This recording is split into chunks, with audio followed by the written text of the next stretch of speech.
Shalom, shalom peuple de Dieu. Je suis le pasteur Rocher Samson. Je viens encore une fois de plus m'adresser à vous pour vous souhaiter un bon culte. Que le Seigneur vous bénisse et qu'il soit puissamment au milieu de vous, qu'il se manifeste puissamment à votre faveur. J'aimerais m'adresser à un cœur ce matin.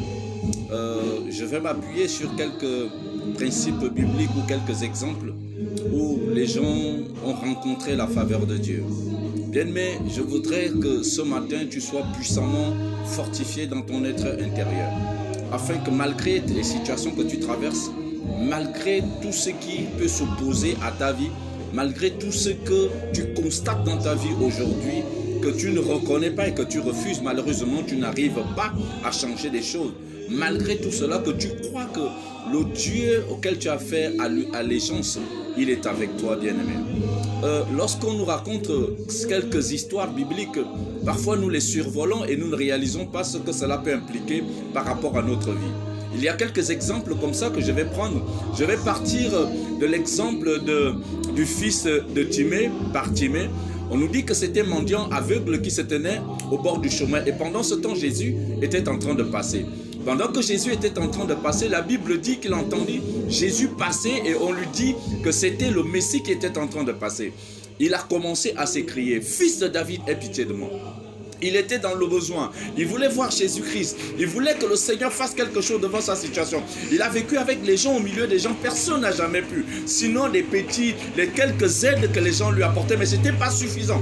Le véritable besoin de ce mendiant, ce n'était pas de lui apporter à manger. Le véritable besoin de ce mendiant, c'était qu'il puisse retrouver son autonomie et sa liberté en recouvrant la vue. Bien aimé, il y a des gens qui peuvent t'apporter de l'aide, mais parfois cette aide est dérisoire. Ce n'est pas que les gens ne veulent pas t'aider, mais les gens ne t'aident pas selon le véritable besoin de ta vie. Et la Bible dit, il a commencé à s'écrier. Il s'est écrié tellement fort que la Bible nous dit que la foule s'est opposée.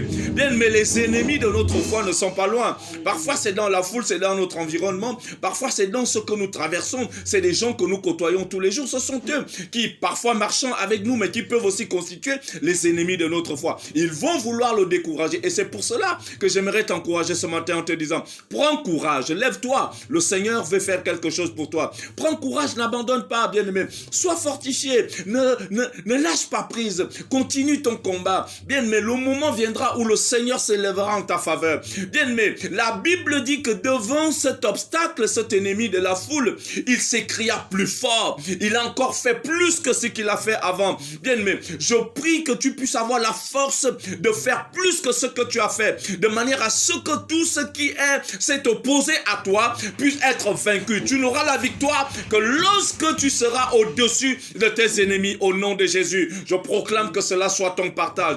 Je vais aboutir encore à ce résultat bien heureux que nous retrouvons avec Jairus. Jairus approche de Jésus et la Bible dit, il va dire à Jésus, ma fille est en train de mourir.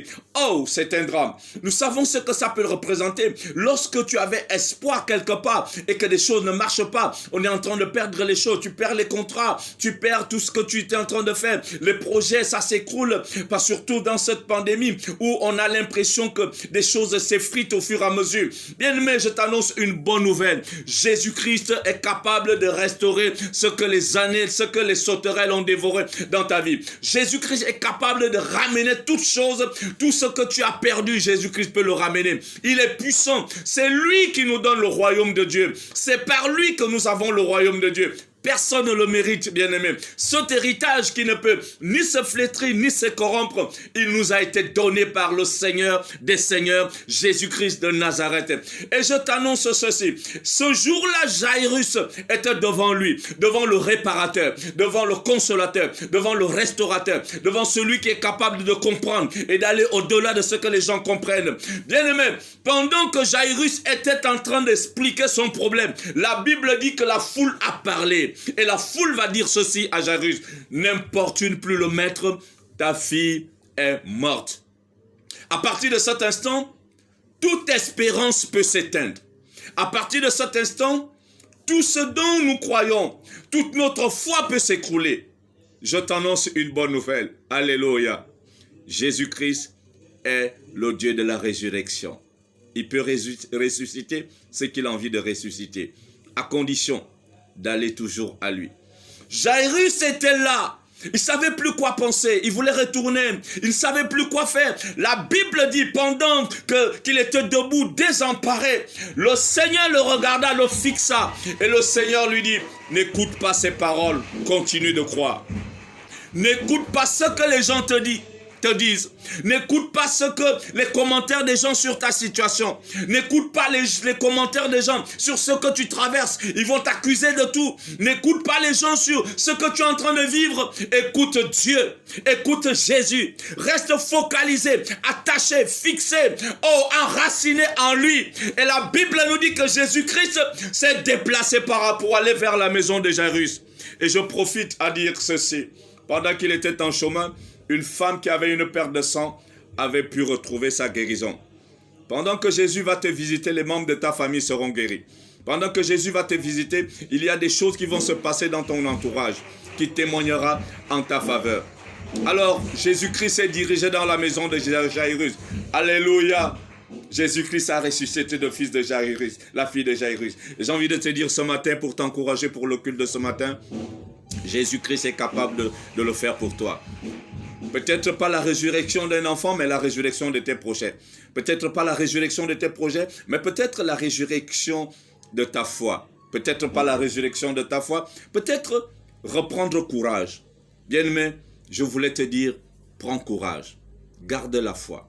Le Seigneur des Seigneurs ne trompe jamais. Il te visitera et que je prie que ce soit aujourd'hui, que tu reçoives ce message et que le Seigneur fasse quelque chose dans ta vie. Sois béni. Bon culte à toi partout où tu es. Je bénis le Seigneur parce que je sais que tu seras joyeux, tu seras content, tu seras béni au travers de ce message. Que la gloire revienne à celui qui a permis que tu reçoives ce message aujourd'hui. Au nom de Jésus. Amen.